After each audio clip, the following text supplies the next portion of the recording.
La lluvia torrencial de finales de verano caía sobre la ciudad como si quisiera ahogarlo todo. El agua golpeaba con fuerza el parabrisas, creando un repiqueteo impaciente. Me recliné, cansada, en el asiento del conductor, y miré el reloj del salpicadero, que marcaba más de las 9 de la noche. Un día más, salía de la oficina cuando la ciudad ya estaba iluminada. La presión de los objetivos de ventas del tercer trimestre pesaba tanto sobre mis hombros que no tenía ánimo para disfrutar de la insólita frescura de la lluvia nocturna. El coche salió lentamente del garaje subterráneo del edificio de oficinas. Los faros barrían la cortina blanca de agua, revelando los charcos que salpicaban el asfalto. De repente, mi mirada se detuvo en la marquesina desierta de una parada de autobús. Al otro lado de la calle, una pequeña figura se encogía de frío. Entrecerré los ojos para ver mejor y reconocí a Eulalia, la mujer del servicio de limpieza temporal que solía trabajar en la planta de mi empresa. Eulalia tendría la edad de mi madre en el pueblo, con un cuerpo delgado y sufrido, un rostro surcado por las arrugas de una vida dura y, sobre todo, una notable dificultad para caminar debido a una pierna coja. A menudo la veía afanada limpiando el pasillo. A veces le daba una fiambrera con comida o una botella de agua, y ella siempre lo agradecía tímidamente con su marcado acento extremeño. A esa hora, seguro que los autobuses ya habían terminado su servicio. Al verla temblar bajo la destartalada marquesina, agarrando con fuerza una raída bolsa de plástico, una indescriptible sensación de pena se apoderó de mí. Bajé la ventanilla del coche y grité por encima del ruido de la lluvia. «Señora Eulalia, es muy tarde. ¿A dónde va? Los autobuses ya no pasan». Eulalia se sobresaltó y levantó la vista. Sus ojos nublados se esforzaron por enfocarme, con una expresión de pánico fugaz antes de volver a bajar la cabeza. Con un hilo de voz dijo: «¿Es usted, señorita Alondra?» Yo espero a que escampe para volver a casa andando». Su apartamento de alquiler estaba en un barrio obrero de Vallecas, detrás del lujoso complejo residencial donde yo vivía. Con esa pierna dolorida tardaría más de una hora en llegar. Incapaz de ignorarla, abrí la cerradura de la puerta del copiloto y le grité: «Suba, señora, me pilla de camino, la llevo a casa». Con una lluvia así, ¿cuándo va a llegar si va a pie?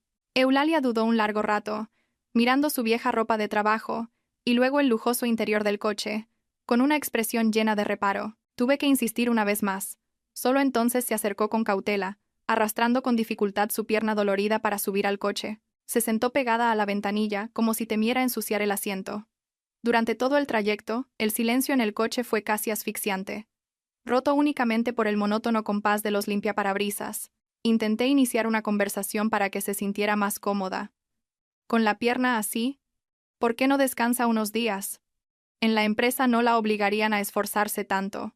Eulalia seguía con la cabeza gacha, sus manos ásperas entrelazadas con fuerza, y su voz temblaba. «Tengo que trabajar, señorita. En el pueblo hay muchas cosas que necesitan dinero. Mientras este viejo cuerpo pueda moverse, tengo que seguir trabajando». Sus palabras me conmovieron, recordándome a mi propia madre en el pueblo, que también se había sacrificado de esa manera para que yo pudiera estudiar y convertirme en alguien. El coche giró en un callejón estrecho que conducía a su bloque de pisos. La tenue luz amarillenta de las farolas proyectaba sombras cambiantes sobre su rostro curtido. Cuando el coche se detuvo por completo frente al decrépito portal, Eulalia abrió la puerta apresuradamente, con un aire de urgencia, como si huyera de algo terrible. Pero justo cuando la puerta se entreabrió, se detuvo de repente, se giró y me miró fijamente a través del cristal. Su mirada ya no tenía el temor habitual, sino que brillaba con una extraña mezcla de determinación y compasión. Se acercó a la ventanilla y susurró, pero lo suficientemente alto para que yo escuchara cada palabra: «Señorita Alondra, usted es una buena persona. Escuche mi consejo. Esta noche, después de las 11, no encienda la luz del dormitorio. Quédese quieta en la oscuridad y observe». Dicho esto, Eulalia se alejó cojeando a toda prisa.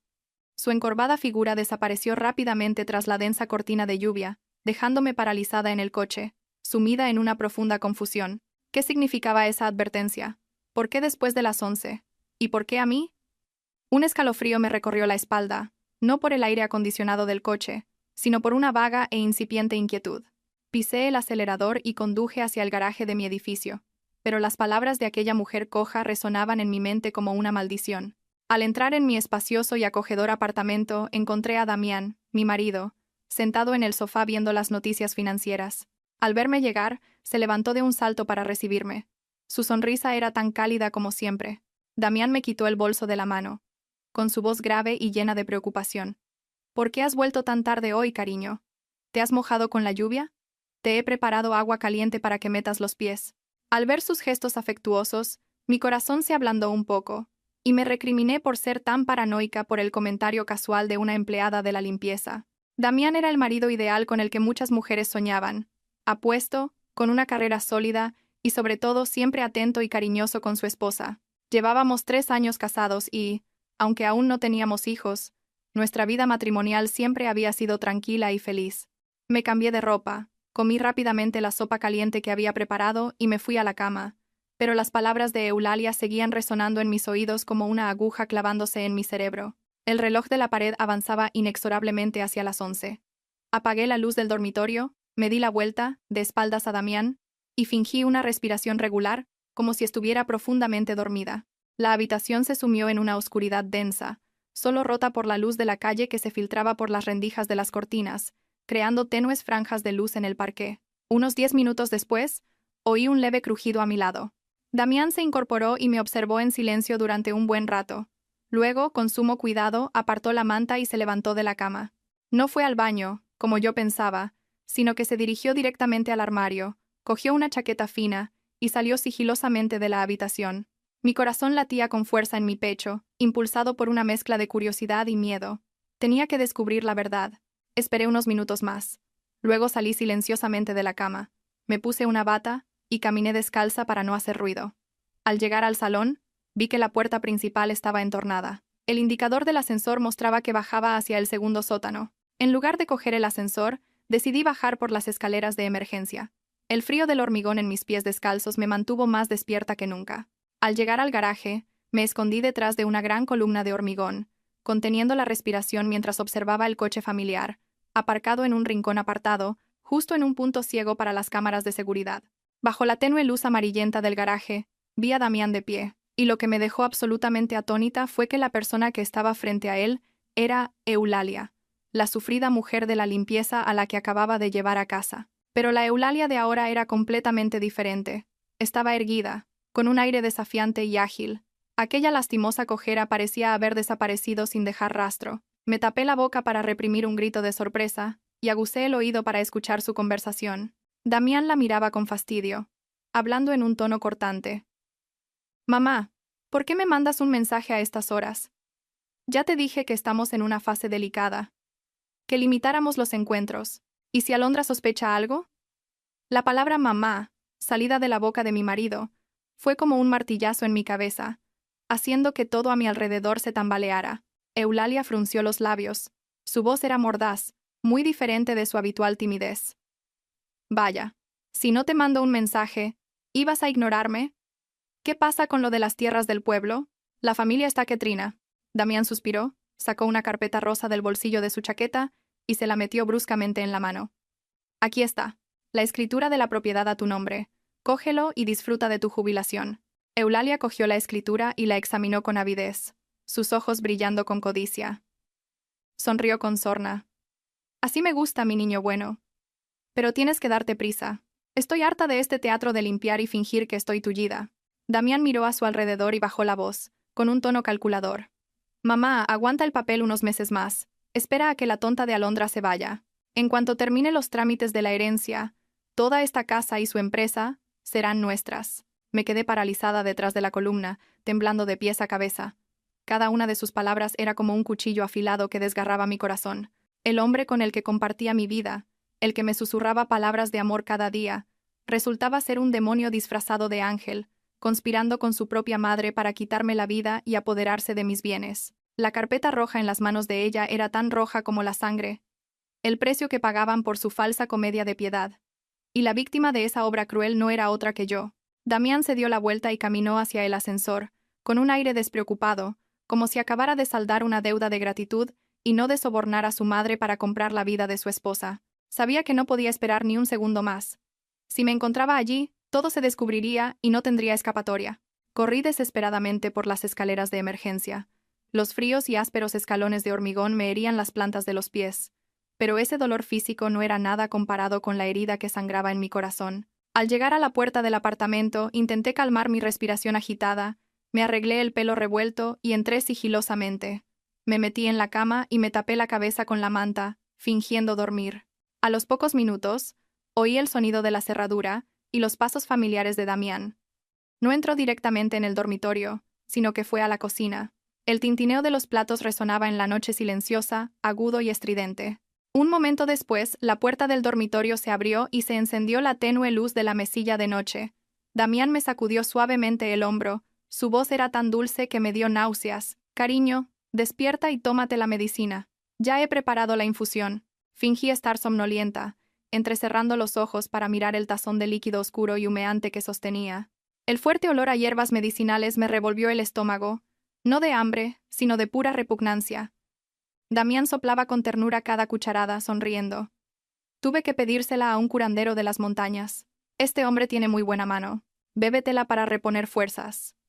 Este año, tenemos que darle un nieto a mis padres para que estén contentos. Mirando el tazón en sus manos, recordé sus frías palabras en el garaje.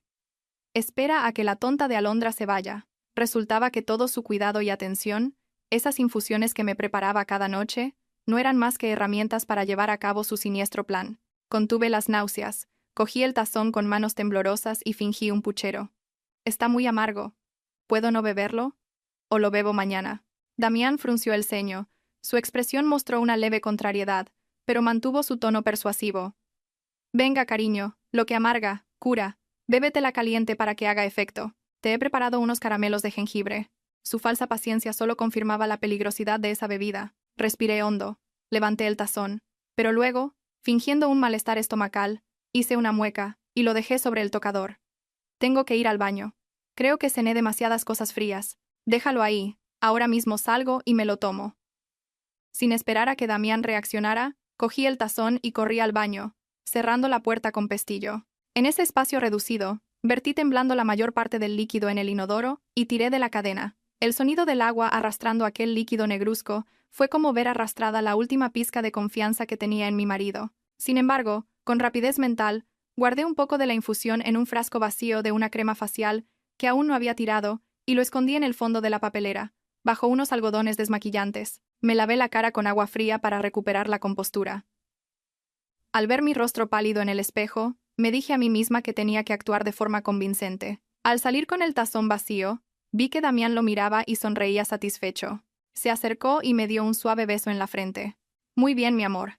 Sigue cuidándote. Con un hijo, la casa será mucho más alegre. Volveré del trabajo con el corazón contento. Esa noche, acostada de espaldas a Damián, sentí la respiración regular del hombre que una vez fue mi mundo entero. Ahora me resultaba tan extraño y aterrador. Saqué sigilosamente el móvil de debajo de la almohada y le envié un mensaje a Valeria, mi mejor amiga, que trabajaba como médico forense en un gran hospital. Valeria, te envío una muestra de unas hierbas medicinales. Necesito que la analices urgentemente. Quiero saber qué contiene, porque desde que lo tomo se me cae el pelo, no duermo bien y tengo un malestar general. El mensaje se envió y la pantalla se apagó, devolviendo la oscuridad a la habitación, donde solo reinaban el cálculo y la mentira. A la mañana siguiente, en cuanto Damián salió de casa para ir a la empresa, llamé a Valeria. Su voz al otro lado sonaba extrañamente apresurada y seria, sin el tono juguetón de siempre. Alondra, ¿dónde estás? Escúchame, deja de beber esa cosa negra inmediatamente. ¿Sabes lo que contiene? Mi corazón se encogió. Un mal presentimiento me invadió. Intenté mantener la calma y pregunté: ¿qué pasa? Dímelo sin rodeos. Puedo soportarlo. Valeria respiró hondo y dijo cada palabra como si fueran agujas clavándose directamente en mis tímpanos. He hecho un análisis preliminar de la muestra que me enviaste esta mañana. Contiene niveles extremadamente altos de plomo y mercurio. Esto no es una infusión para fortalecer el cuerpo ni para la fertilidad. Es un veneno crónico. Si lo bebes continuamente durante varios meses, en el mejor de los casos sufrirás insuficiencia hepática y renal. En el peor, infertilidad permanente e incluso la muerte. El teléfono casi se me cae de las manos. Infertilidad permanente, insuficiencia hepática y renal. Resultaba que Damián no solo quería que muriera lentamente para apoderarse de mis bienes, sino que también quería destruir mi capacidad de tener hijos. Sabía perfectamente la presión que ejercía su familia sobre el tema de tener un heredero. Si yo no podía tener hijos, sería la excusa perfecta para divorciarse de mí con todas las de la ley o tener una amante abiertamente, y luego echarme a la calle con las manos vacías y un cuerpo enfermo. Tragué mis lágrimas. Le di las gracias a Valeria y le pedí que mantuviera el secreto. Justo al colgar, el teléfono volvió a sonar. En la pantalla aparecía, mi amor, junto a una foto de Damián en un aeropuerto. Me enviaba un mensaje diciendo que había surgido un asunto urgente en la empresa y que tenía que irse de viaje unos días para solucionar un problema en una obra. Sabía de sobra que era solo una excusa. Seguramente quería pasar tiempo con su madre, Eulalia, para planear su siguiente movimiento, o simplemente, para evitarme mientras el veneno hacía efecto. Respiré hondo y escribí una respuesta, añadiendo algunos emoticonos de caras tristes y corazones. Claro, cariño. Ten mucho cuidado en el viaje. Come bien. En casa seré buena y seguiré tomando la infusión que me preparaste mientras espero tu regreso. Tras enviar el mensaje, lancé el teléfono al sofá, con una sensación de asco que me subía por la garganta. No podía quedarme de brazos cruzados esperando la muerte. Tenía que convertir esta casa en una trampa para atrapar a esos lobos con piel de cordero. Esa tarde, llamé a un técnico para que instalara un sistema de cámaras en miniatura, camufladas como detectores de humo y enchufes. Coloqué una en el salón, otra en el dormitorio y, especialmente, una en el despacho privado de Damián, un lugar al que normalmente me prohibía entrar con la excusa de la confidencialidad de los documentos de la empresa. Al ver cada rincón de la casa en la pantalla de mi móvil, me sentí como una cazadora tejiendo pacientemente su red. Por la noche Damián me hizo una videollamada. En la pantalla estaba en una lujosa habitación de hotel, con la camisa desabrochada y una expresión de agotamiento fingido por el trabajo. Se quejó. Te echo mucho de menos, cariño. Resolver estos problemas me está dando un dolor de cabeza terrible. Solo quiero volver a casa contigo. Yo sonreí con dulzura, pero mis ojos escudriñaban discretamente el fondo. En la mesita de café de una esquina había un conocido bolso de mujer de color burdeos, el mismo que Eulalia llevaba el día que la llevé a casa. Fingí no haber visto nada y le dije con voz mimosa: yo también te echo de menos. Intenta terminar pronto y vuelve conmigo. Me siento muy sola en casa. Damián se rió, me prometió algunas cosas bonitas y colgó. La pantalla se oscureció y mi sonrisa se desvaneció. En el espejo vi a una mujer desconocida, con una mirada fría y calculadora. A partir de hoy, la esposa ingenua y enamorada había muerto. Solo quedaba una alondra que aprendía a sobrevivir entre bestias, lista para sacar las garras y protegerse. 2 días después, Damián regresó a casa con una expresión radiante, cargado de productos del campo que, según él, eran especialidades de la montaña para que yo recuperara fuerzas. Al ver su exagerada amabilidad, sentí náuseas, pero fingí alegría y recibí los regalos con entusiasmo. Damián me abrazó con fuerza. Un sutil perfume de mujer barato, mezclado con el olor a sudor de su camisa, me obligó a contener la respiración para no apartarlo.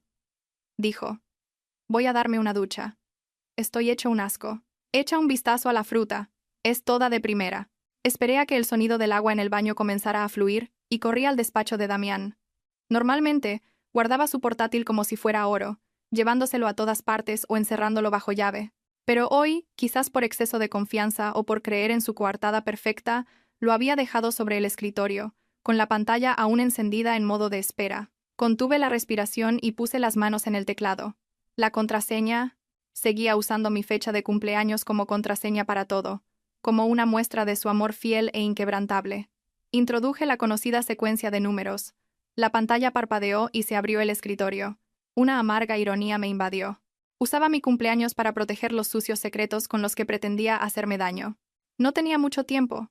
Con manos temblorosas, abrí el navegador para revisar el historial de transacciones bancarias. La cuenta conjunta donde yo ingresaba regularmente mi sueldo y los beneficios de la empresa, destinada a ahorrar para una casa nueva, estaba ahora desoladoramente vacía. En su lugar, había una serie de transferencias a cuentas desconocidas con conceptos como pago de consultoría o colaboración de inversión. Las cantidades ascendían a decenas de miles de euros por transferencia. En total, se habían evaporado casi $500,000 de euros. Rápidamente hice fotos de las transacciones con el móvil y seguí buscando en las carpetas del disco duro. En una carpeta oculta llamada Varios referencias, encontré un archivo de Excel titulado Plan a 5 años. La curiosidad me pudo. Al abrirlo, me encontré con una hoja de cálculo detallada hasta un punto escalofriante. No era un plan de desarrollo de la empresa, sino una hoja de ruta para desviar activos y planificar mi muerte. Cada fila y columna lo dejaba dolorosamente claro. Fase 1. Desvío de capital a empresa pantalla. Completada. Fase 2. Contratación de seguro de vida de máxima cobertura. En proceso. Fase 3. Incidente de salud natural de la esposa. Previsto para el cuarto trimestre de este año. La frase, previsto para el cuarto trimestre, era como una sentencia de muerte con fecha y hora, fría y cruel. Me di cuenta, horrorizada, de que Damián no actuaba por impulso, sino que había planeado todo meticulosamente durante años, desde que nos casamos. Desde fuera, el sonido del agua en el baño cesó de repente. Mi corazón parecía querer salirse del pecho. Rápidamente, conecté un pequeño USB que había preparado. Con manos temblorosas, copié todos los datos importantes. La barra de progreso avanzaba lentamente, como si se burlara de mí. 90%. 95%. Oí los pasos de Damián saliendo del baño, su silbido cada vez más cerca. 99%. 100%. Saqué el USB de un tirón, lo metí en el bolsillo del pantalón, devolví la pantalla a su estado original y retrocedí sigilosamente hacia la puerta. Justo en ese momento, Damián entró en el despacho, envuelto solo en una toalla, con el pelo aún mojado. Al verme allí, sus ojos brillaron con una afilada sospecha y su sonrisa se congeló. ¿Qué haces aquí, cariño? Pensé que estabas preparando la fruta en el salón. Intenté mantener la calma, esbocé la sonrisa más inocente posible y señalé la estantería detrás de él. Estaba buscando el libro de cocina que dejé aquí el otro día. Quería ver cómo preparar algunas de las frutas que has traído, pero no lo encuentro. Damián me miró fijamente durante un momento. Luego su expresión se relajó. Se acercó, me rodeó la cintura con sus brazos y susurró. ¿Qué libros ni qué nada a estas horas? Mañana te lo busco. Ahora vamos a la cama. Te he echado mucho de menos. Dejé que me abrazara, pero en el bolsillo de mi pantalón, mi mano apretaba con fuerza el frío USB, la prueba de los crímenes del hombre que compartía mi cama. A la mañana siguiente, con la excusa de una reunión con un cliente, salí para encontrarme con el detective privado que había contratado después de aquella fatídica noche de lluvia. La cafetería estaba escondida en un callejón tranquilo. La suave música de fondo no lograba calmar mi tensión. El detective puso sobre la mesa un grueso expediente, y con un gesto serio, lo empujó hacia mí. Señorita Alondra, sus sospechas están totalmente fundadas. De hecho, la verdad es mucho más complicada de lo que imagina. Abrí el expediente con manos temblorosas. La primera página era un informe sobre Eulalia. Su nombre real era Eulalia García, natural de un pueblo pobre de Extremadura, pero lo que me dejó estupefacta fue el apartado de relaciones familiares. En el certificado de nacimiento de Damián, el hombre que yo creía huérfano de niño y criado en un orfanato, figuraba claramente el nombre de su madre, Eulalia García. Resultaba que la historia de su infancia desdichada y su lucha por salir adelante, que tantas veces me había contado para conmoverme, era solo un guión perfectamente fabricado. El detective señaló una foto tomada a escondidas. En ella, Eulalia vestía elegantemente, con gafas de sol, bajando de un coche caro frente a un edificio de oficinas. Dijo: «La señora Eulalia no es ninguna limpiadora pobre, señorita. Es la directora jurídica de Comercial Anghang SL, una de las empresas pantalla que reciben dinero de la cuenta de su marido. Solo interpreta el papel de limpiadora para poder acercarse, vigilarla y crear la coartada perfecta para su plan». Pasé las siguientes páginas, y cada una me helaba más la sangre. Eulalia y Damián habían colaborado a la perfección. Damián, bajo el pretexto de inversiones, descapitalizaba mi empresa y transfería los fondos a la compañía de su madre mediante contratos ficticios. Ese dinero, una vez blanqueado, volvía a los bolsillos de madre e hijo en forma de propiedades inmobiliarias y coches de lujo a nombre de Eulalia. Vi fotos de ellos juntos mirando terrenos, comiendo en restaurantes de lujo. Sus sonrisas eran radiantes y satisfechas, construidas sobre mi sudor y mis lágrimas. El detective continuó. Y hay algo más. He descubierto que Damián no es hijo único. Tiene una hermana de madre, llamada Beatriz, que actualmente es la jefa de contabilidad de la principal empresa de su competencia. Es muy probable que esta hermana sea también una pieza clave en el plan para acaparar el mercado y llevar a su empresa a la quiebra.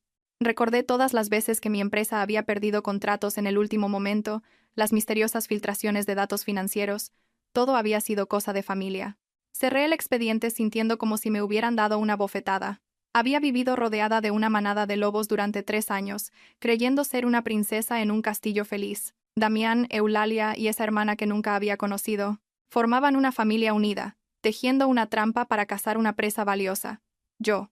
Mi inocencia y mi confianza habían sido las armas más afiladas que usaron para apuñalarme. Pagué al detective y salí de la cafetería con el expediente en la mano. El sol del mediodía me daba de lleno, cegándome, pero por dentro sentía un frío invernal.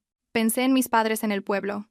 Esos humildes agricultores que habían vendido las tierras de la familia para darme el capital inicial.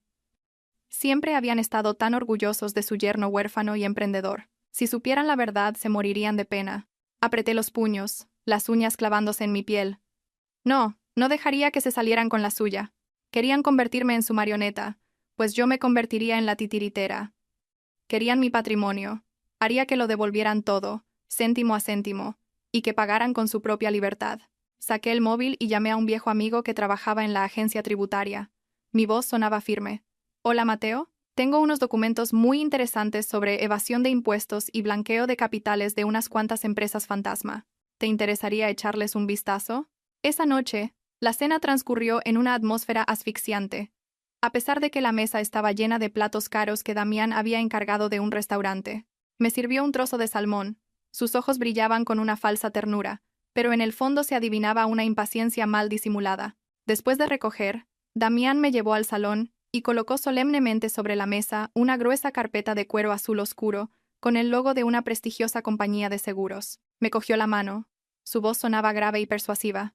Cariño, últimamente viajo mucho por trabajo y viendo tantos accidentes me preocupo. Lo he pensado bien.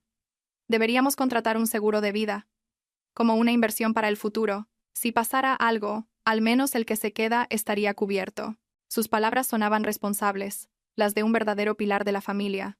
Si hubiera sido la alondra de hace un mes, me habría emocionado hasta las lágrimas. Pero ahora, mirando esa carpeta, sentía un escalofrío, como si estuviera viendo mi propia sentencia de muerte. Cogí el contrato y pasé las páginas. Las cifras y cláusulas bailaban ante mis ojos, pero alcancé a ver la línea más importante. El único beneficiario en caso de mi fallecimiento era Damián Ruiz, cónyuge legal, con una indemnización de varios millones de euros. Un cálculo perfecto. Usar mi dinero para comprar mi vida, y luego usar mi vida para enriquecerse. Levanté la vista y me encontré con la mirada inquisitiva de Damián. Esbocé una sonrisa inocente. «Qué previsor eres, amor. Si estoy perfectamente sana. Pero bueno, si tú lo has decidido, te haré caso. Aunque hay muchas cláusulas. Mañana lo llevaré a la empresa para que la contable le eche un vistazo y luego lo firmo». Damián se tensó un instante. Su sonrisa se rigidizó. «No hace falta molestar a nadie. Ya lo he revisado a fondo. Fírmalo y mañana mismo lo entrego para aprovechar la promoción». Fingí un largo bostezo y me froté los ojos con aire mimoso. «Ay, me muero de sueño. Con la cabeza así a ver si voy a firmar algo mal. Mañana, cariño. Con el dinero hay que ser cuidadosa». Al ver mi firmeza, Damián tuvo que ceder, pero su rostro mostraba una clara decepción. Esa noche, cuando Damián ya roncaba, volví a llevar sigilosamente el tazón de su infusión al baño. Esta vez, por la prisa y el miedo, al verter el líquido en el inodoro, mi mano golpeó la tapa, y unas gotas salpicaron el borde de porcelana blanca. Aterrorizada, lo limpié con papel higiénico, con el corazón a punto de salírseme del pecho. Un pequeño descuido. Si descubría que no me tomaba la infusión, todo mi esfuerzo y paciencia se irían al traste. Tiré de la cadena 2 veces. Revisé cada rincón cuidadosamente y regresé a la cama de puntillas. Acostada junto al hombre que planeaba matarme por el dinero del seguro, di vueltas toda la noche, sintiéndome como si estuviera sobre un lecho de brasas, quemándome de miedo y repugnancia. A la mañana siguiente, llegué a la empresa con ojeras después de una noche en vela, pero una gruesa capa de maquillaje disimulaba mi cansancio. Apenas me senté, recibí un informe del departamento técnico sobre el proyecto Aurora, mi proyecto más importante del año. Los datos del informe presentaban un problema grave. Nuestra oferta se había filtrado a la competencia, que había presentado una propuesta con una diferencia de precio mínima, una coincidencia demasiado increíble para ser casual. Llamé al jefe de informática y le pedí que revisara las cámaras y el historial de acceso a los datos internos. El resultado me dejó helada. La persona que había accedido al archivo confidencial en mitad de la noche no era otro que Adrián, el asistente al que yo consideraba casi un hermano. Adrián había entrado en la empresa como becario, y yo misma le había enseñado todo. Incluso cuando su madre enfermó, no dudé en ayudarle económicamente. Y ahora, era él quien me apuñalaba por la espalda. Llamé a Adrián a mi despacho, cerré la puerta y corrí las cortinas. Entró con una expresión nerviosa, retorciéndose las manos. No le grité, ni le regañé. Simplemente giré la pantalla del ordenador hacia él. En ella se veía el vídeo de él copiando los datos a escondidas. El rostro de Adrián se puso pálido como la cera. Tembloroso, se arrodilló en el suelo, su voz quebrada. «Jefa. Alondra. Lo siento mucho. Lo miré, con el corazón roto, pero mantuve un tono tranquilo y frío. ¿Por qué? ¿No te he tratado bien? ¿El sueldo que te pago no es suficiente para que tengas que vender tu conciencia? Adrián rompió a llorar. Las lágrimas corrían por su joven rostro. No quería hacerlo, jefa. Pero mi madre tiene cáncer en fase terminal y necesita dinero urgente para la operación. El señor Damián. Él me prometió que si le ayudaba a conseguir esta información, me daría 200.000 euros para salvar a mi madre. El nombre de Damián, saliendo de la boca de Adrián, fue una revelación. Resultaba que sus tentáculos llegaban hasta mi propia empresa, sobornando a mi persona de mayor confianza.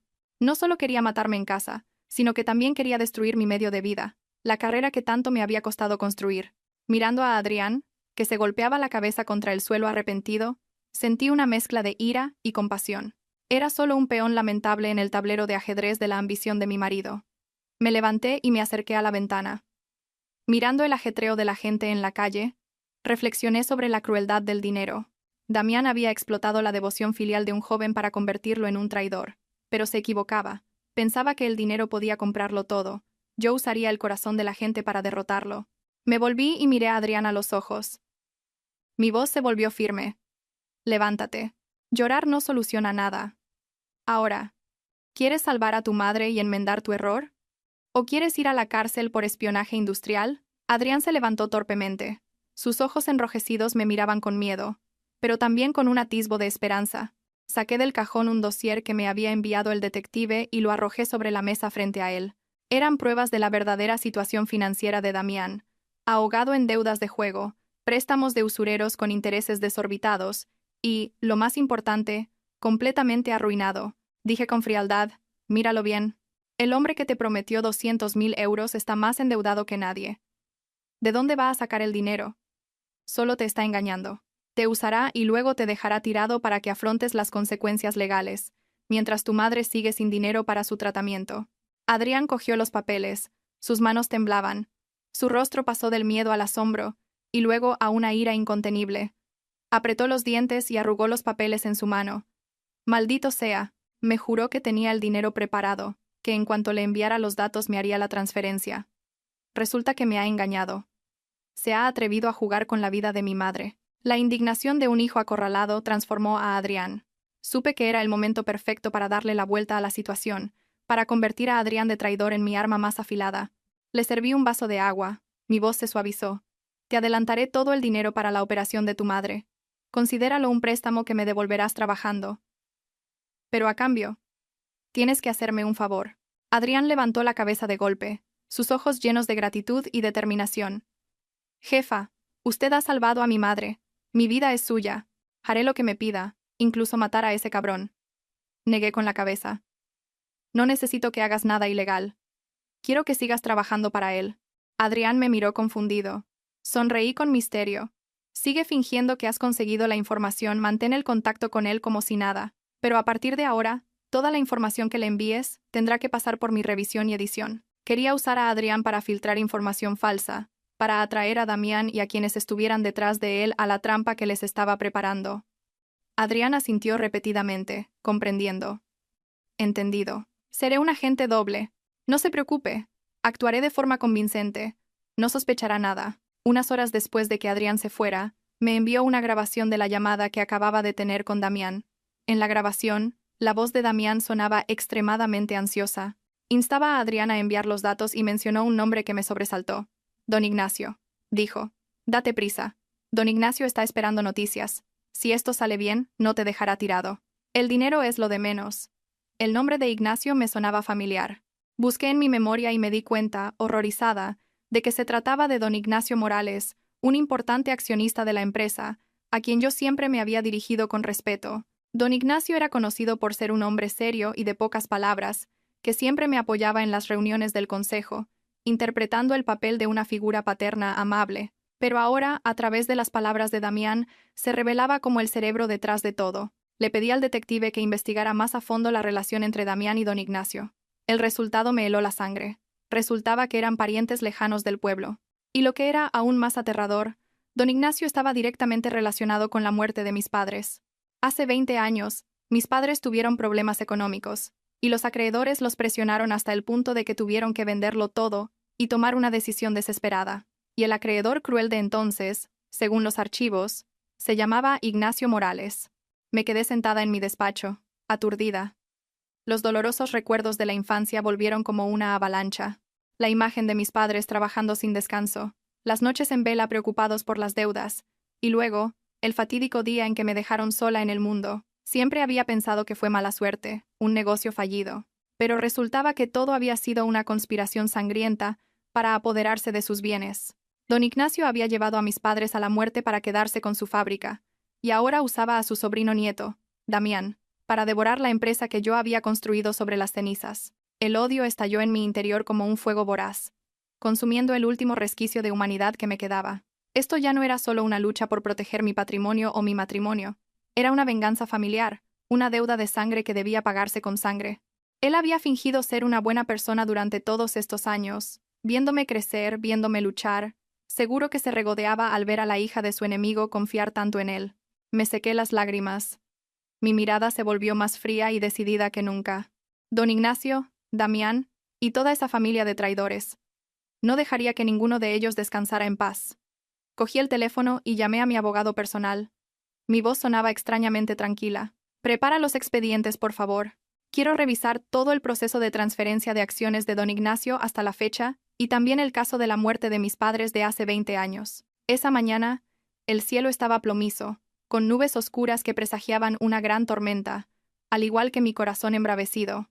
Damián se había levantado muy temprano. Me eligió un elegante vestido de color crema, me peinó y me apresuró. Vístete rápido. He quedado en la notaría a las 9.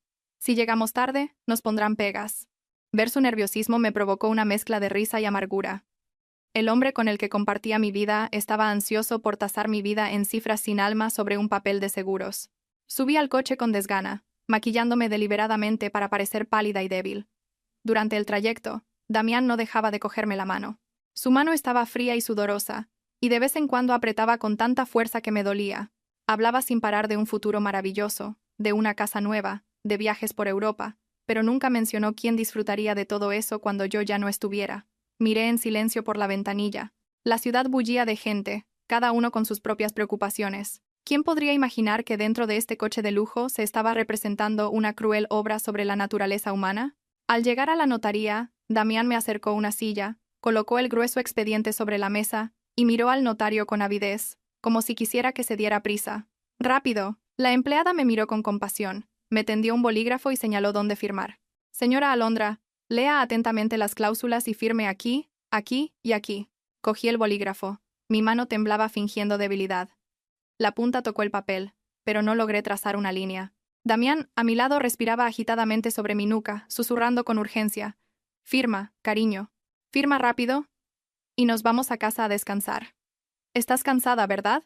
Respiré hondo, a punto de firmar, cuando de repente me agarré el pecho, boqueando como si no pudiera respirar. El dolor era fingido, pero el miedo era real. Dejé caer la cabeza sobre la mesa. El bolígrafo cayó al suelo con un chasquido seco. Me duele mucho, Damián.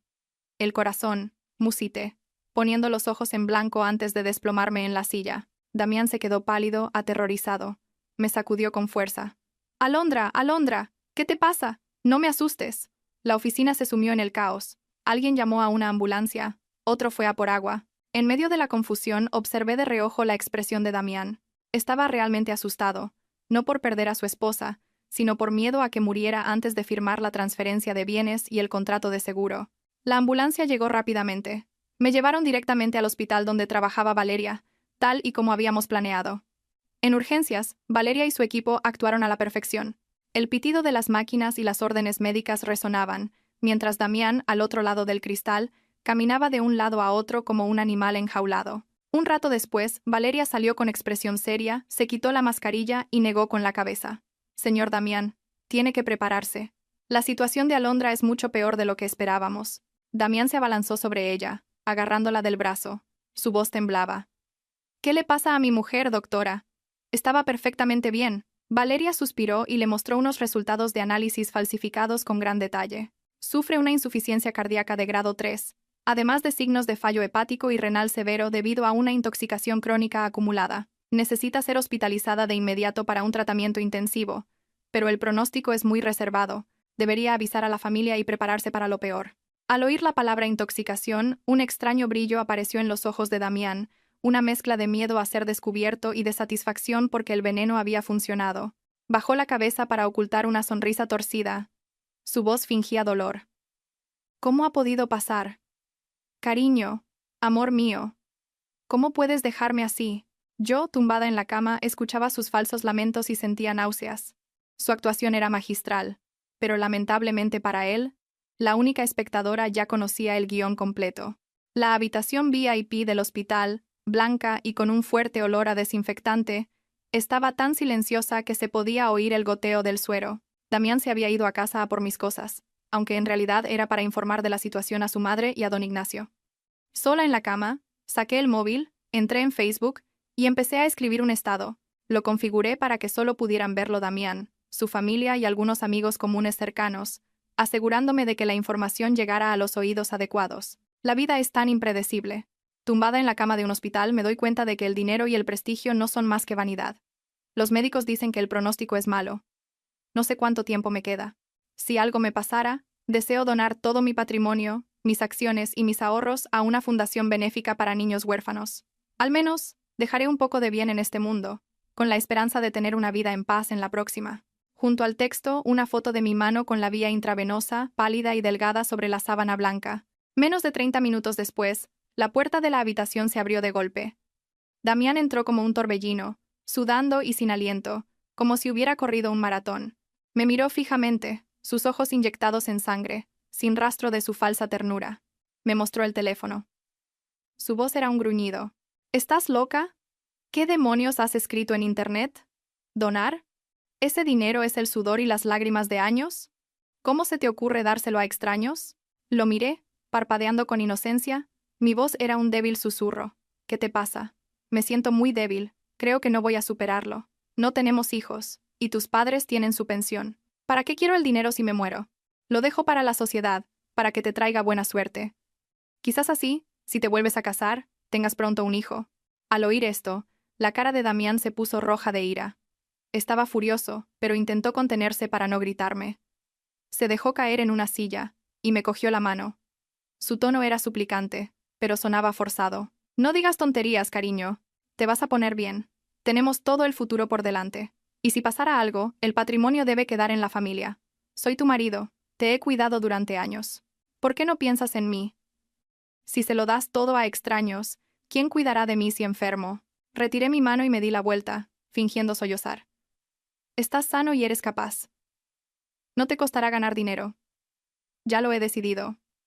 El abogado vendrá esta tarde para hacer el testamento. Quiero irme en paz. No me lo impidas. Si me quieres, deberías apoyarme. Damián se levantó de un salto y empezó a caminar por la habitación como una fiera herida, tirándose del pelo, la codicia grabada en su rostro. No, no estoy de acuerdo. Eres mi mujer. Tus bienes son también míos. No tienes derecho a decidir sin consultarme, gritó, olvidando su papel de marido ejemplar. Me volví y lo miré. Con una expresión de decepción y dolor. Todo actuado, por supuesto. ¿Te importa más el dinero que yo? Estoy a punto de morir, y a ti solo te preocupa el dinero. Mis palabras fueron como un jarro de agua fría que lo hizo reaccionar. Se dio cuenta de que se había excedido, y rápidamente cambió de tono, arrodillándose junto a la cama. No, no es eso, cariño. Es que me preocupa que tomes decisiones precipitadas en este estado. Descansa. Ya hablaremos de esto más tarde. No llames al abogado todavía, ¿vale?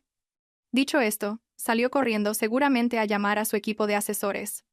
Viendo su espalda apresurada, esbocé una sonrisa fría. Después de que Damián se fuera, le envié un mensaje a Eulalia, citándola en una cafetería cerca del hospital, con la excusa de que necesitaba que me comprara algunos artículos de higiene femenina que me daba vergüenza pedirle a mi marido. Eulalia llegó con un aire furtivo, todavía con su ropa de trabajo, pero con un llamativo anillo de oro en el dedo, seguramente el último regalo de su querido hijo.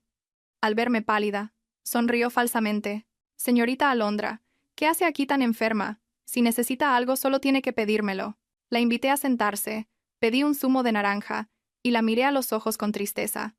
Señora Eulalia, ya sé cómo estoy. No creo que me quede mucho tiempo. Hoy no la he llamado por eso, sino porque me preocupo por usted. Quiero darle una noticia. Eulalia me miró confundida, jugueteando con el borde de su blusa. ¿Qué noticia, señorita? Diga, la escucho. Saqué mi móvil y le mostré una foto que el detective me había enviado esa mañana. En la foto, Damián abrazaba por la cintura a una chica muy joven y elegante, entrando en un concesionario de coches. La chica era, nada menos que la hija de un socio de negocios al que Damián intentaba acercarse. Le pasé el móvil a Eulalia y susurré: «Mire bien, es mi marido, y su hijo, ¿verdad? Está saliendo con esa señorita. He oído que le ha prometido casarse con ella en cuanto su mujer muera». La cara de Eulalia cambió por completo. Su mano temblaba al coger el móvil. Añadí otro golpe psicológico. «¿Sabe una cosa? El otro día fui a que me leyeran el futuro. La vidente me dijo que en mi casa hay un espíritu maligno, que la persona que lo ha provocado tiene un karma muy pesado. También dijo que quien haga daño a alguien de mi edad, a esta hora, sufrirá una maldición de infertilidad, y que sus hijos nunca levantarán cabeza, y que esa persona será abandonada por sus propios hijos cuando ya no les sirva». Eulalia, una mujer de pueblo y supersticiosa, al oír las palabras infertilidad y abandonada, se quedó pálida como un muerto. Tartamudeó. ¿Es eso cierto? ¿La vidente dijo eso de verdad? Asentí repetidamente y le cogí la mano, áspera y callosa. 100%, señora. Además, oí a Damián hablar por teléfono. Dijo que en cuanto consiguiera mi dinero, la mandaría a usted a una residencia en el pueblo para quitársela de en medio y traer a su joven amante a disfrutar de la vida. Piénselo. Usted se ha sacrificado tanto tiempo, ¿y al final va a ser otra mujer la que lo disfrute todo? Mis palabras golpearon directamente el miedo y el egoísmo más profundos de Eulalia. Quería a su hijo, pero se quería más a sí misma. Toda su vida de intrigas y sacrificios había sido para asegurarse una vejez tranquila. Ahora, al oír que su hijo planeaba abandonarla, su confianza comenzó a tambalearse. Retiró la mano, sus ojos se movían sin cesar, sudando a mares. ¿Él se atrevería a hacerme eso? Soy su madre, suspiré, con una expresión compasiva. El dinero ciega a la gente, señora. Yo estoy a punto de morir. Ya no me importa nada. Solo me da pena que todo su esfuerzo haya sido en vano. Piénselo bien, si quiere conservar algo de buena suerte. Si no quiere que la maldición caiga sobre usted, ayúdeme, que también es ayudarse a sí misma. Dicho esto, me levanté, pagué y me fui lentamente, dejando a Eulalia paralizada en medio de la ruidosa cafetería. En su mente, seguramente, se libraba una feroz batalla entre el amor maternal y el instinto de supervivencia. Al salir de la cafetería, cogí un taxi hacia una dirección en un viejo y decrépito bloque de pisos en las afueras. Allí vivía el viejo Anselmo, el antiguo chofer de la fábrica de mis padres hace más de 20 años. Anselmo estaba ahora anciano y frágil. Vivía solo en una humilde y húmeda casa. Al verme me miró fijamente durante un rato y luego rompió a llorar. Señorita Alondra, ¿qué mayor está? Es igualita a su madre». Me senté en el desvencijado banco de madera y cogí sus manos delgadas. Con un nudo en la garganta le dije: «Anselmo, cuénteme la verdad sobre el accidente de entonces. Sé que no fue mi padre quien lo provocó, ¿verdad?». Anselmo tembló. Sus ojos reflejaban un miedo atroz, como si reviviera un recuerdo terrible. Se acercó al pequeño altar familiar y sacó de detrás de un incensario una caja de metal oxidado. Dentro había un viejo diario y un anticuado USB. «Señorita, he vivido con este remordimiento durante años, pero no me atrevía a hablar. Me amenazaron con matar a toda mi familia. Aquel fatídico día, oí con mis propios oídos a Ignacio. Bueno, a don Ignacio ahora. Ordenar a sus hombres que cortaran los frenos del camión de su padre. Intenté avisar, pero sus matones me atraparon, me dieron una paliza de muerte, y me amenazaron con que si decía una palabra, mi mujer y mis hijos no vivirían para contarlo», dijo Anselmo, llorando. Abrí el diario. La letra torcida de Anselmo registraba con detalle la fecha, la hora, la matrícula del vehículo y los sospechosos encuentros entre don Ignacio y un joven con una cicatriz en la cara. ¿Y este USB? Damián. Lo encontré por casualidad en el coche de Damián. En aquel entonces, era solo un adolescente que ya seguía a don Ignacio. Se le cayó un día que vino a la fábrica a armar jaleo. Conecté el USB a mi portátil. Una grabación con mucho ruido de fondo, pero se oía claramente la voz juvenil pero calculadora de Damián y la voz grave de don Ignacio. «No te preocupes, tío. Lo haré sin dejar rastro. Solo tienes que darle a mi madre el terreno del pueblo como prometiste». «Muy bien, sobrino. Cuando esto acabe, te adoptaré como a un hijo y te enseñaré a hacerte rico. La familia de esa Alondra pronto estará acabada». Al oír esto, cerré el portátil, sintiéndome helada. La tragedia de mi familia no fue un capricho del destino, sino una conspiración tejida con codicia y crueldad que abarcaba 2 generaciones. Damián había sido entrenado por don Ignacio desde niño para convertirse en un demonio chupasangre, y yo era la presa que habían estado engordando para el matadero. Miré las fotos de mis padres en el altar de Anselmo y prometí en silencio: papá, mamá, siento haber acogido a un enemigo en casa durante tantos años, pero os juro que les haré pagar por cada gota de sangre y cada lágrima que nuestra familia ha derramado. Esta deuda la cobraré, sin perdonar un céntimo. Me despedí de Anselmo y salí del barrio. El sol comenzaba a ponerse, pero en mi corazón el fuego del odio y la determinación ardía más fuerte que nunca, iluminando el difícil camino que tenía por delante. Adrián me citó en una tranquila librería café, escondida en un pequeño callejón, un lugar discreto para evitar los oídos de Damián. Puso sobre la mesa un USB negro y una gruesa pila de fotocopias. El sudor perlaba su frente, a pesar del aire acondicionado. Empujó los documentos hacia mí y susurró, sin poder ocultar su temblor: jefa, esta es toda la contabilidad real de las 3 empresas pantalla, a nombre de la señora Eulalia. Tuve que aprovechar que él estaba borracho para cogerle las llaves de la caja fuerte de su despacho y fotocopiarlo todo. Cogí los documentos y pasé las páginas. Las cifras me marearon. Comercial Anghang, Consultoría Prosperidad y otra empresa de importación-exportación fantasma. Todas eran pozos sin fondo que desangraban mi compañía. Cientos de contratos ficticios firmados bajo conceptos grandilocuentes como consultoría estratégica o gastos de representación. Cada transferencia era de cientos de miles de euros. La cantidad total desviada en los últimos 2 años era una cifra astronómica. Lo más aterrador era la sofisticación de su método. Damián no figuraba en ningún papel. Todo lo firmaba Eulalia o lo delegaba en extraños. Él movía los hilos desde la sombra, como una araña venenosa tejiendo su tela, manteniéndose legalmente limpio, mientras el dinero fluía hacia sus bolsillos. Vi la firma torpe de Eulalia en los recibos, la letra temblorosa de una mujer con poca educación, cegada por la codicia y convertida en un peón por su propio hijo. Respiré hondo para calmar la ira que hervía en mi interior. Esta era la prueba irrefutable que necesitaba, no para destruirlos de inmediato, sino para sembrar en ellos el pánico. Miré a Adrián, con determinación. Has hecho un gran trabajo. Ahora prepararé un dossier anónimo y enviaré copias de estos documentos a la agencia tributaria y a la unidad de delincuencia económica y fiscal. No denunciaremos a Damián directamente todavía. Dejaremos que las autoridades investiguen primero a las empresas de Eulalia. Adrián asintió, comprendiendo mi intención. ¿Quiere agitar el árbol para asustar a los pájaros? ¿Para que ellos mismos entren en pánico? Sonreí fríamente. Exacto. Cuando Hacienda les investigue, Eulalia será la primera en caer. Se asustará, buscará a Damián. Entonces Damián tendrá que enfrentarse a la presión de la ley y de su madre aterrorizada. Veremos qué tan fuerte es su amor maternal frente al peso de unas esposas. Esa misma tarde envié 3 paquetes anónimos a las autoridades a través de un servicio de mensajería. Por la noche, cuando Damián llegó a casa, parecía extrañamente inquieto. Su teléfono sonaba sin parar, pero no se atrevía a contestar delante de mí y se escondía en el balcón. A través de la cámara de vigilancia que había instalado, le oí gritar en voz baja: «Mamá, cálmate. Es solo una citación para declarar. No te van a detener. No te pongas así. Di que has perdido los libros de contabilidad. Que no recuerdas nada. No digas tonterías». Viendo su nerviosismo a través de la pantalla, sonreí desde mi habitación. La tormenta no ha hecho más que empezar, Damián. ¿Querías usar mi dinero para construir tu propio imperio?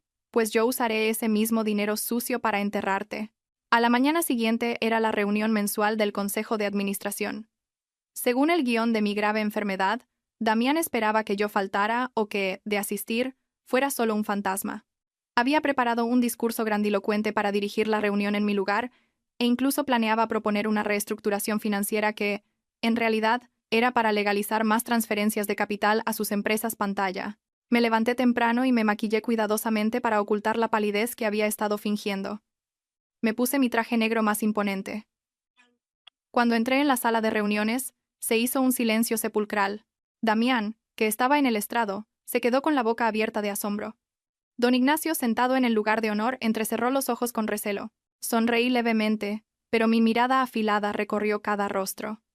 Disculpen el retraso. El médico me recomendó descansar, pero con la situación tan crítica de la empresa, no podía quedarme de brazos cruzados. Me dirigí directamente a la silla presidencial y le indiqué a Damián que volviera a su sitio. A regañadientes, bajó del estrado, con el rostro sombrío pero fingiendo preocupación. «Estás enferma, cariño. ¿Por qué no te quedas en casa? Yo puedo encargarme». No le respondí. Me giré hacia don Ignacio y dije en voz alta: «Señores, hoy no he venido a escuchar informes vacíos. Acabo de recibir información muy interesante de nuestra auditoría externa. Parece que los beneficios del último trimestre han caído drásticamente debido a inversiones ineficaces en socios estratégicos». Arrojé sobre la mesa una copia del dossier, hábilmente editada. El golpe del papel sobre la madera resonó en la sala.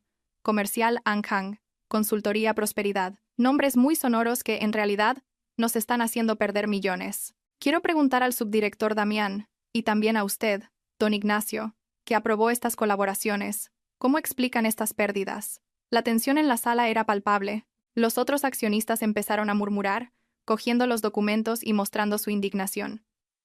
Damián se levantó de un salto, rojo de ira.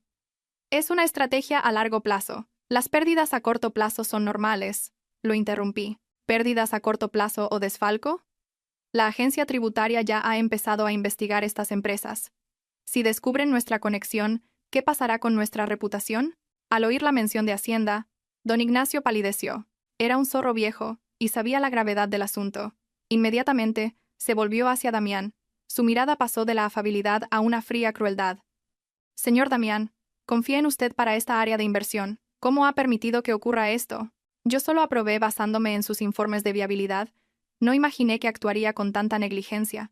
Damián miró a don Ignacio, incrédulo. El tío al que idolatraba, el que había movido los hilos, ahora se lavaba las manos y le echaba toda la culpa delante de todos. «Tío Ignacio, ¿por qué dices eso? Si fuiste tú quien», tartamudeó Damián, intentando defenderse. Don Ignacio golpeó la mesa y gritó: «¡Cállate! Si te atreves a hacerlo, atrévete a asumirlo. Propongo la suspensión inmediata del señor Damián para facilitar la investigación interna». Observé la escena, disfrutando de cómo los lobos se devoraban entre ellos. La alianza diabólica comenzaba a resquebrajarse. Don Ignacio había elegido sacrificar un peón para salvar al rey. Damián se quedó plantado en medio de la sala, solo y humillado, mirando a don Ignacio con un odio profundo. Damián salió de la empresa furioso. No fue directamente a casa, sino que condujo hasta el viejo apartamento donde había alojado a Eulalia para su papel de limpiadora. Yo lo seguía desde mi coche, a una distancia segura, viendo las imágenes en directo de la cámara que había colocado en su maletín esa mañana. Nada más entrar, Damián pateó una silla de plástico. El estruendo fue ensordecedor. Eulalia, que estaba cosiendo, corrió hacia él al ver su expresión asesina. «Hijo, ¿qué pasa? ¿Ha ocurrido algo en la empresa?» Damián, sin decir palabra, le dio una bofetada con todas sus fuerzas. ¡Zas! El sonido seco me hizo estremecer, incluso a través de la pantalla. Eulalia cayó al suelo, llorando.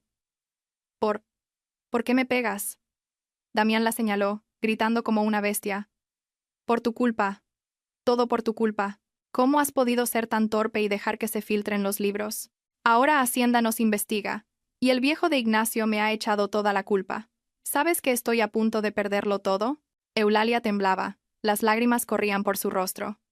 Yo no sé nada». «Hijo, ¿qué vamos a hacer ahora?» Damián se desplomó en una silla, tirándose del pelo.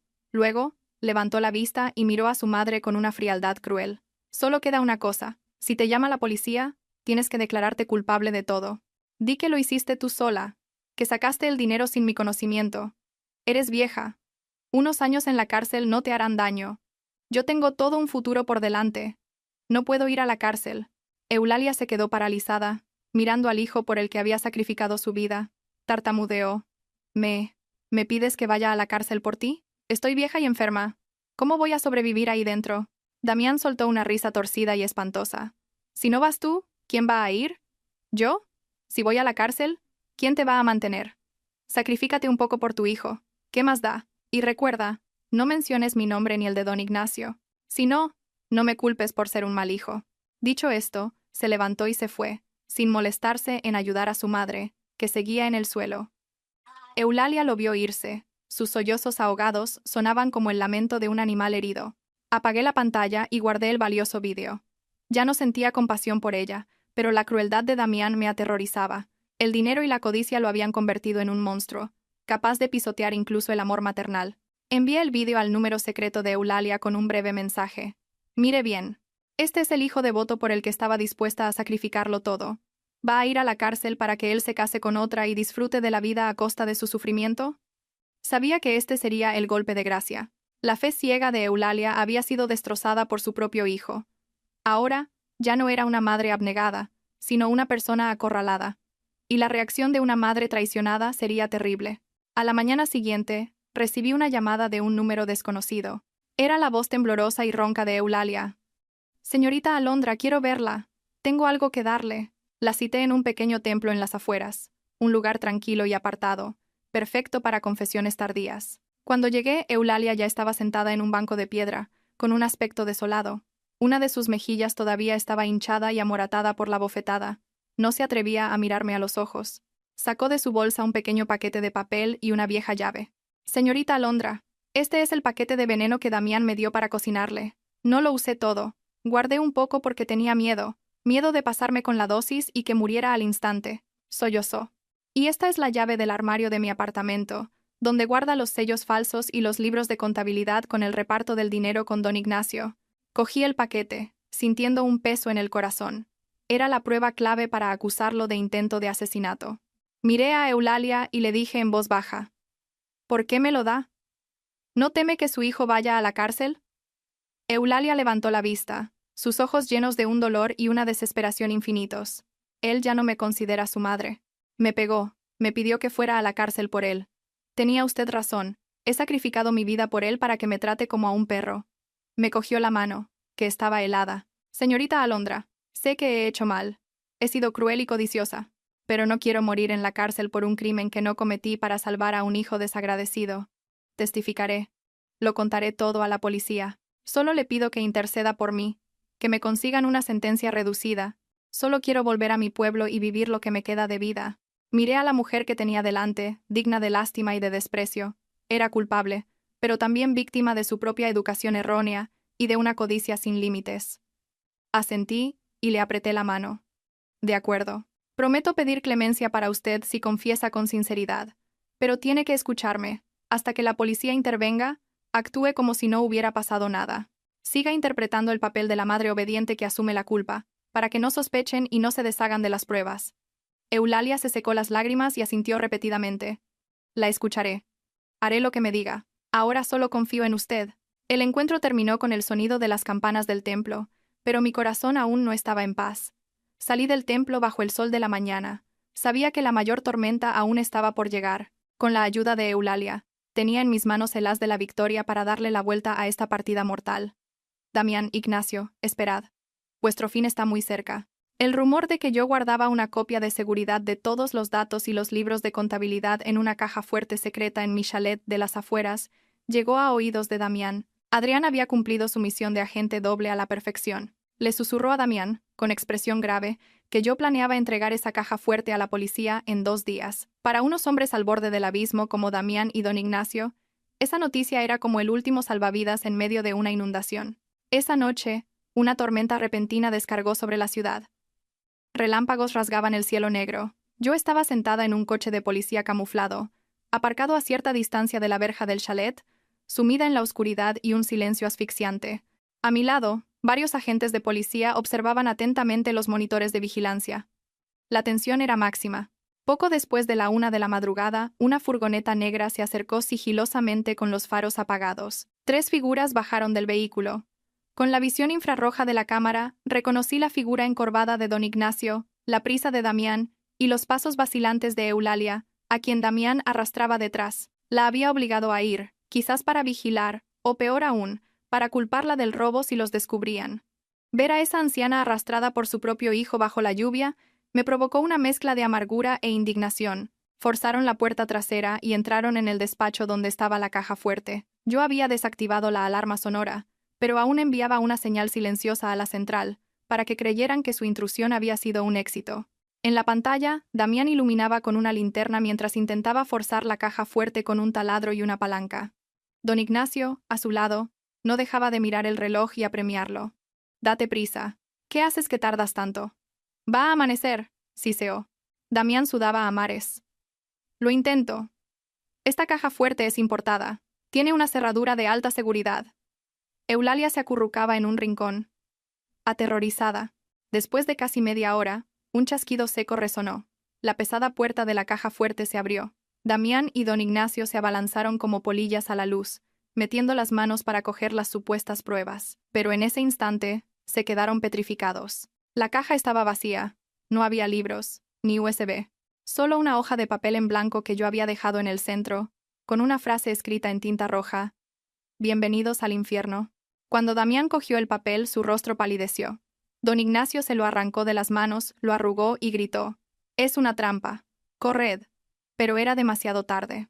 Al instante, potentes focos se encendieron alrededor del chalet, convirtiendo la noche en día. Las sirenas aullaron, rompiendo el silencio.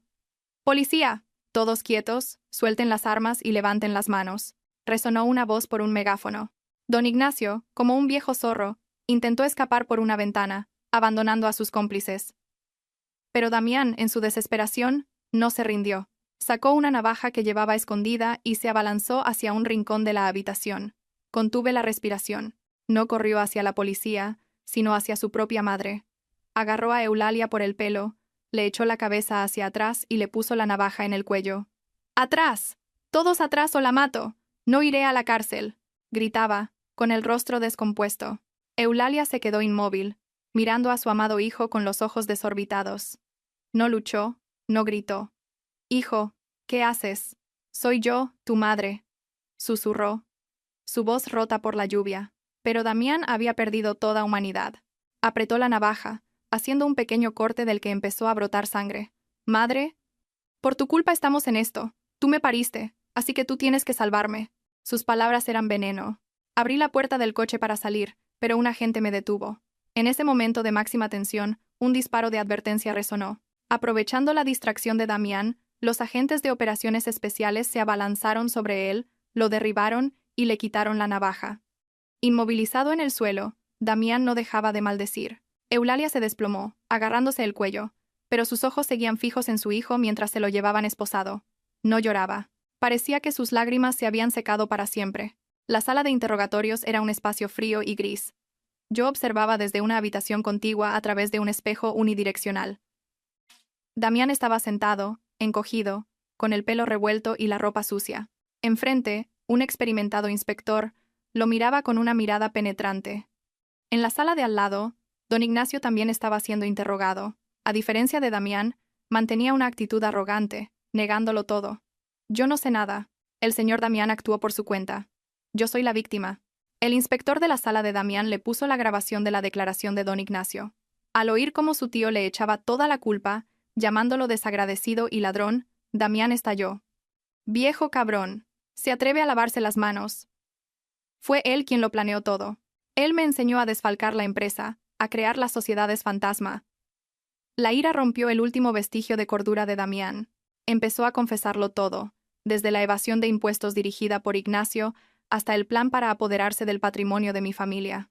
Él me dijo que tenía que casarme con Alondra, y luego encontrar la manera de que muriera lentamente para que la herencia pareciera legal. «El veneno también me lo consiguió él», gritaba, intentando arrastrar a su mentor al fango con él. Yo escuchaba en silencio desde fuera, sintiendo solo una profunda repugnancia. Se devoraban el uno al otro, culpándose mutuamente. Cuando la confesión fue suficiente, entré en la sala. Puse sobre la mesa el viejo USB que Anselmo me había dado. Al verlo, Damián se quedó sin sangre en las venas. Lo miré y le dije con una calma glacial: «¿Recuerdas esto? Es la grabación tuya y de don Ignacio planeando el accidente de mis padres hace 20 años. Se te cayó en la fábrica. El destino ha querido que vuelva a mis manos para enviaros a la cárcel a los dos». Damián se desplomó en la silla, derrotado. Sabía que con esa prueba, más el testimonio de Eulalia y todos los documentos, su futuro estaba sellado. Salí de la sala, dejando atrás el sonido de sus sollozos tardíos. Tras cotejar las declaraciones y las pruebas del USB, la policía reabrió rápidamente el caso del trágico accidente de mis padres. El inspector a cargo me llamó a su despacho. «Señorita Alondra, ya tenemos la conclusión oficial. El accidente de sus padres no fue una salida de la carretera ni un suicidio, como se concluyó entonces». A pesar de estar preparada, la confirmación me dolió profundamente.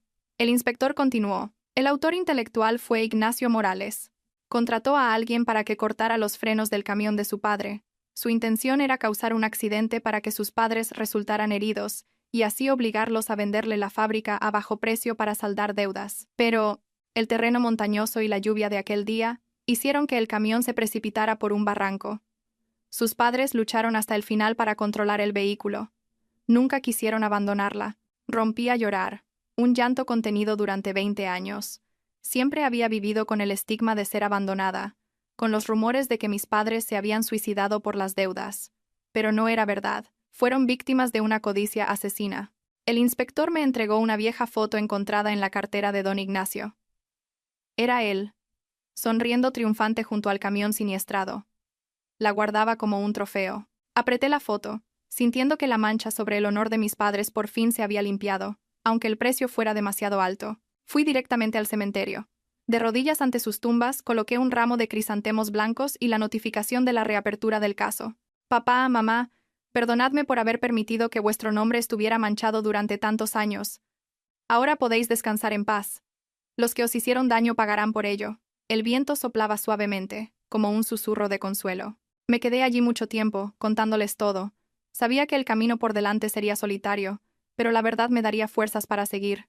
El día del juicio, el cielo estaba gris y pesado. La sala estaba abarrotada.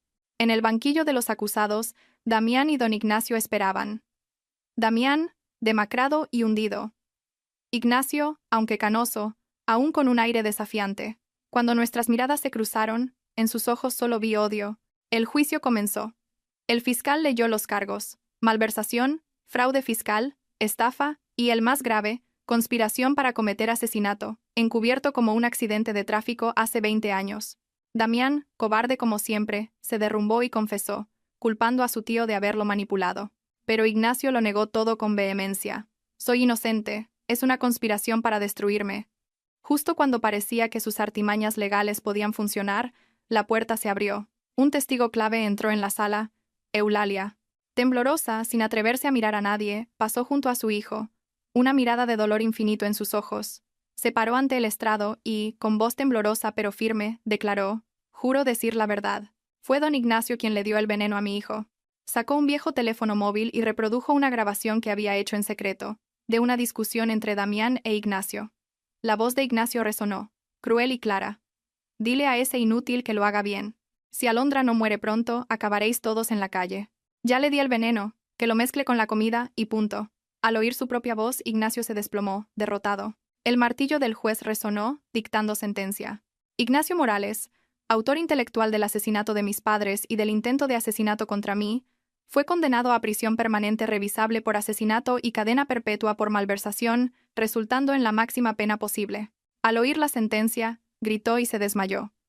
Damián Ruiz, mi marido, fue condenado a prisión permanente revisable por intento de asesinato y complicidad en la malversación. Su mirada vacía se encontró con la mía, pero en mi corazón ya no había piedad. Eulalia, por su colaboración, recibió una pena de 3 años de prisión, suspendida. Lloró desconsoladamente, no de alivio, sino por el dolor de haber perdido a su hijo, a quien ella misma había empujado al abismo. Salí del juzgado. La lluvia había cesado, dejando un cielo despejado. Respiré hondo, sintiendo que un peso inmenso se había quitado de mis hombros. Había ganado la batalla legal, pero había perdido mi familia, mi marido y mi fe en el amor. Vi el furgón policial llevarse a Damián y a Ignacio y susurré: «Se acabó. La pesadilla ha terminado».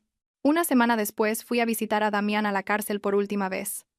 Separados por un grueso cristal, suplicó con la voz rota: «Alondra, por favor, pide que me reduzcan la pena. Te prometo que te compensaré el resto de mi vida». Sonreí con amargura. «Damián, ¿de verdad crees que todavía siento algo por ti después de todo? Nuestro matrimonio murió en ese tazón de veneno. Le pasé por la ranura el acuerdo de divorcio. Fírmalo. Es el último acto de bondad que haré por ti». Con manos temblorosas, firmó, sabiendo que era el fin. Cogí el papel y me fui sin mirar atrás. «Adiós, Damián. Espero que en todos estos años aprendas a ser una persona». De vuelta en la empresa, me enfrenté a un campo de batalla. Despedí a todos los secuaces de Ignacio y Damián. Fue duro, pero necesario para salvar la empresa. Luego, llamé a Adrián. Estaba nervioso, temiendo que lo despidiera. Le sonreí. «¿Cómo está tu madre?», pregunté. «Bien, gracias a usted», respondió, con los ojos llorosos. Le entregué su nombramiento como nuevo jefe de ventas.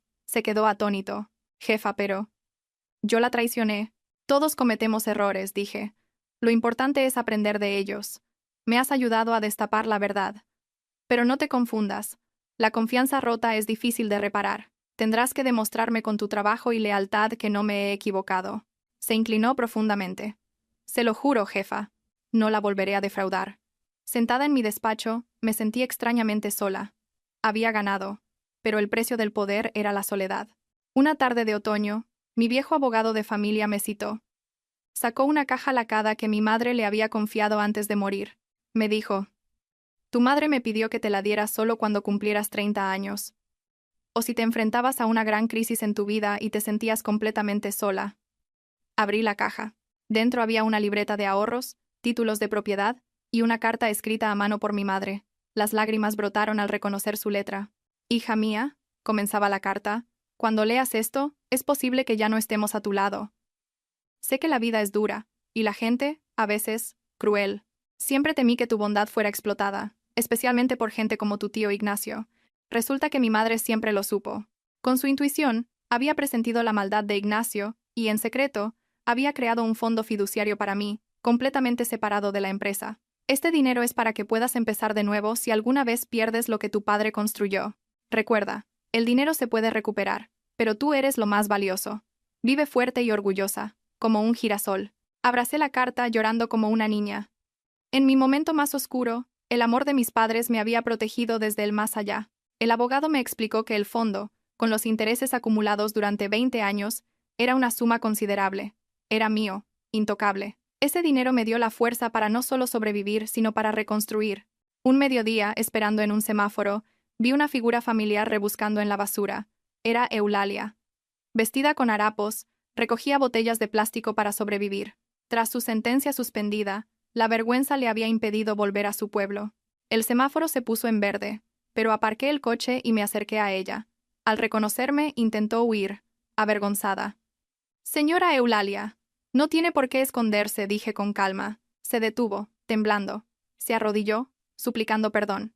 Levántese, le dije, manteniendo la distancia. Su vida actual es el castigo más justo. No estoy aquí para burlarme ni para ayudarla. Solo quiero decirle que viva lo que le queda de vida en paz, y que se arrepienta. No vuelva a aparecer ante mí.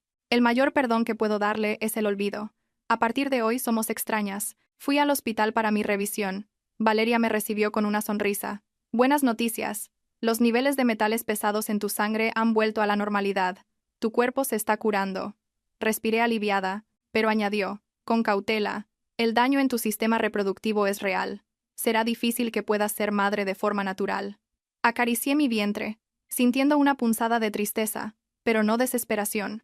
No importa, dije. Sobrevivir ya es un milagro. Lo de los hijos, si tiene que ser, será. Si no, seré feliz sola. Me di cuenta de que durante años había vivido para los demás, olvidando quererme a mí misma. Salí del hospital y me compré un enorme ramo de rosas amarillas, mis favoritas, las que Damián siempre había despreciado. Un domingo por la mañana, salí a correr por la ribera del Manzanares, un nuevo hábito. El sol salía, tiñendo el cielo de rosa. El río fluía, sereno, arrastrando todo a su paso, como la vida misma. Respiré hondo, sintiendo la vida en mis pulmones. No hubo un príncipe que me salvara. Solo estaba yo, Alondra, una mujer de 32 años que había sobrevivido a la traición, al veneno y a la muerte, y que ahora se mantenía firme sobre sus propios pies. Los nombres de Damián, Ignacio y Eulalia eran ya solo recuerdos lejanos, arrastrados por la corriente. Ya no los odiaba. El odio solo encoge el alma.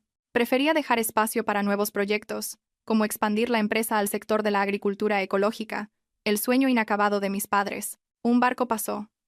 Su sirena rompió el silencio. Sonreí.